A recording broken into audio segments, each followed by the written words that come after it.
Viewers are asking if I have done this.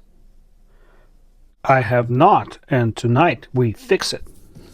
We're going to need T10 driver bits to take the pivot hardware out. My favorite tool for that is Hoto multi-bit driver set. The reason I picked that brand over others is because they make tips out of S2 tool steel, which is heat treated 58 to 60 HRC, and that I checked using my Rockwell benchtop hardness tester. Why am I taking the blade out of the Edg-e-ratti? That's the one in my left hand, and Spyderco Shaman that is sitting on the bench. And by the way, there's this whole argument now, is it Shaman, Shaman, or Shaman? I learned to pronounce it Shaman from Yakuts, who in turn are close cousins of Aleutians that live in Alaska. In Yakut language, it's actually two words combined into one, and it sounds more like shaman. I can't quite emulate the throaty sound at the end, but that's the best I can do.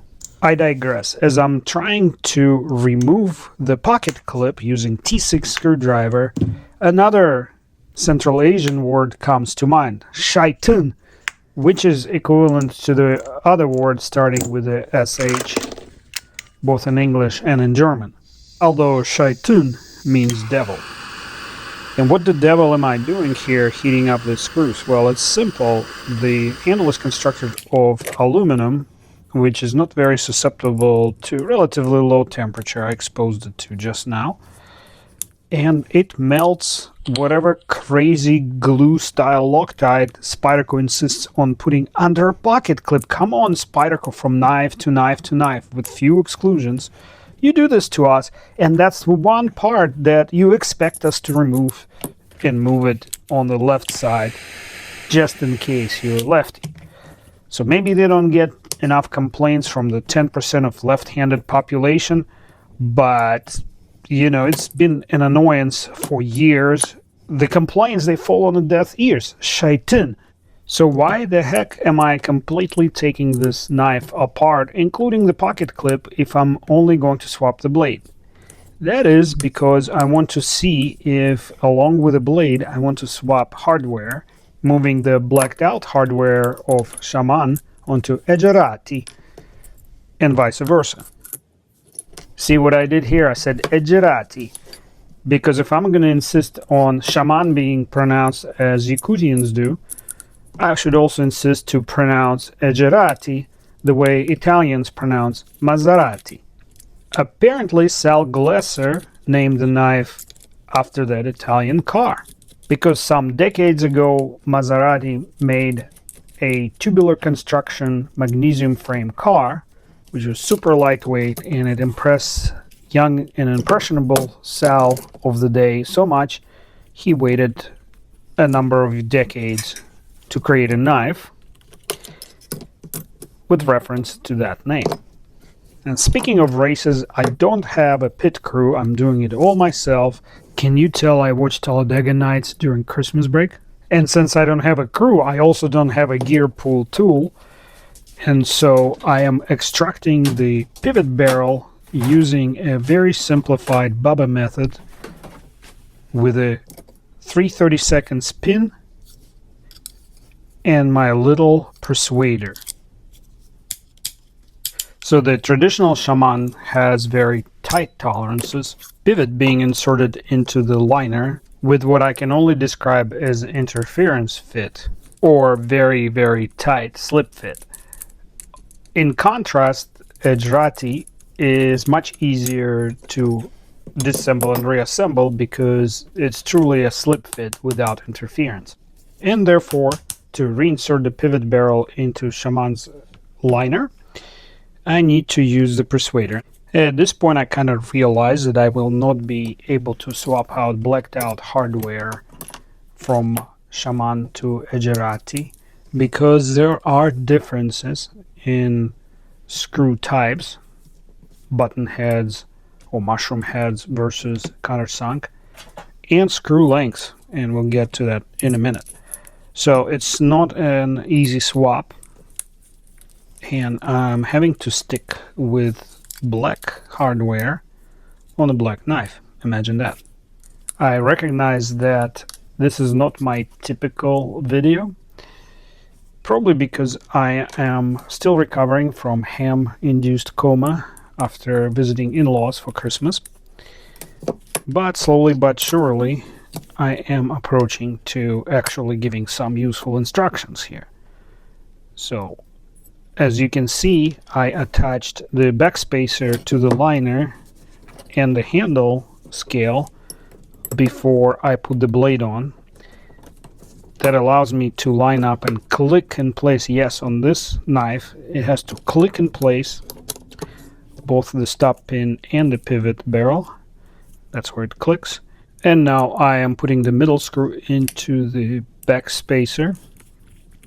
And because this knife has G10 scales, the screws had to be longer in order to reach the threads that are cut into the liner. So on Edg-e-ratti, these screws are a little shorter and they have, as I already mentioned, countersunk heads. Pretty light torque for the pivot hardware, probably about 12 inch-pounds or so, give or take a pound. And the centering coming in not too bad. Now I have to snug up all the screws. If you are looking at your device's screen, you will notice there's a new button there, or icon there, called Hype.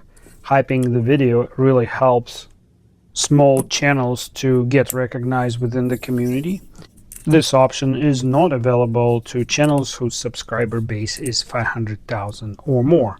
Speaking of YouTube innovations, did you notice there's a slew of AI-generated knife videos that basically combine material they steal from various creators, narrated with a very annoying, perfect robotic Oxford accent. These videos are incredibly stupid, and I go in usually and tell YouTube I am not interested in this channel.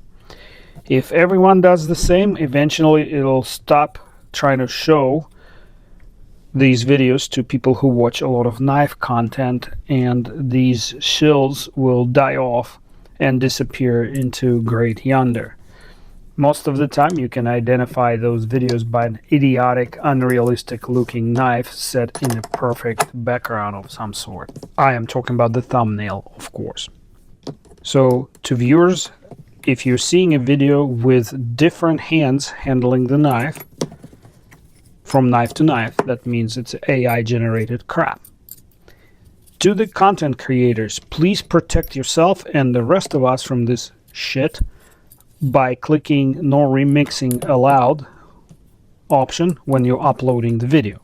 Back to reassembling the Edgerati, you can see that I am attaching the backspacer to the show side of the frame, after which I am placing the blade from Shaman onto the pivot barrel, which is already reattached.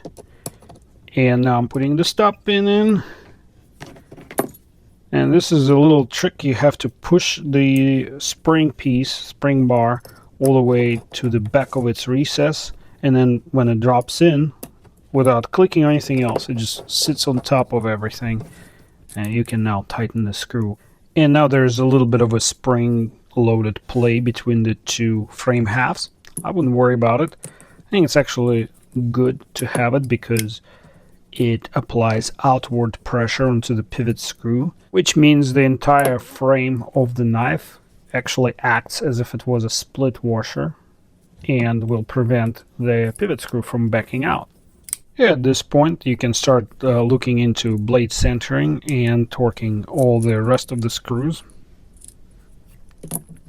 Kind of fun.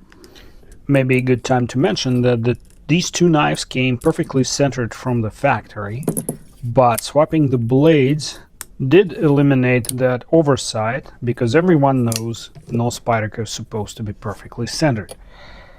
So you kind of helping keeping in tradition with the brand by swapping those blades. And speaking of swapping, I am deciding whether or not I want the blacked out pocket clip on the Edg-e-ratti, deciding that it gives enough visual interest to be worth it. So here you go. One thing to keep in mind, the screws on the Shaman are a little longer because they have to get through G10 before finding the threads on the liner, whereas on the aluminum-bodied Edg-e-ratti, the screws are shorter because the threads start right at the surface. What else did we learn today? We also learned that the geometry of the lock, and by extension the back of the blade, is identical between the two models, which kind of reminds me of K cars that Chrysler used to put out, where like 6 or 7 different models were based on the same chassis. That's not very Maserati-like, but I don't really care. I think this is fine. The knife is functional. At first I liked the clip point style, but looking at this, I think this is beautiful. Where putting a clip point on the regular Shaman handle is not as visually pleasing because it takes away this continuity of the curve of the handle all the way to the tip of the blade. But it doesn't give it enough of a vicious tactical look to appeal to that side of the community. It is also surprising that they clip pointed the blade, considering the original intent of the design to resemble Maserati Tipo 6061, which is probably one of the curviest sports cars of the second half of 20th century. Did they do it so that they can call it a new model and avoid calling it Shaman Edgerati? Marketing ploy? What do you guys think? As you can see, the weight of Edgerati went up by 0.1 ounces or 3 grams. And here's how these two knives with the swapped out pocket clips would look like in your jean pocket.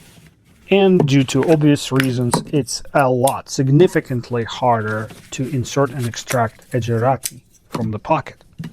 Here you go, the transformation is complete. Please don't forget to write in the comments what you think about the change in looks. Would you do it, and why or why not? I personally had to restore them to their original condition after I finished filming because they belong in my Spyderco collection and I prefer to keep them unaltered. For the Spyderco fans who are just discovering my channel, all these knives have been in one or another video.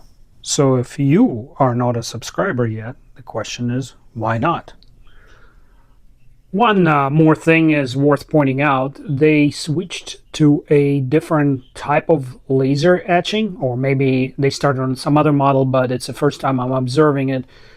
They are etching it with much higher resolution, so instead of a dot printer, it looks like a polished surface, which is kind of cool because the track, you can see it right inside the frame there. The track for the detent ball is now appearing highly polished, as one of my viewers actually noticed and made me think about, which is actually an innovation worth mentioning, I think.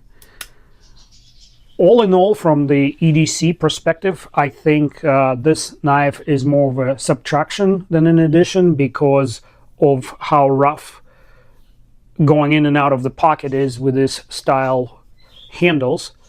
But it is definitely a conversation piece and an attention getter, as I'm finding out in the recent days.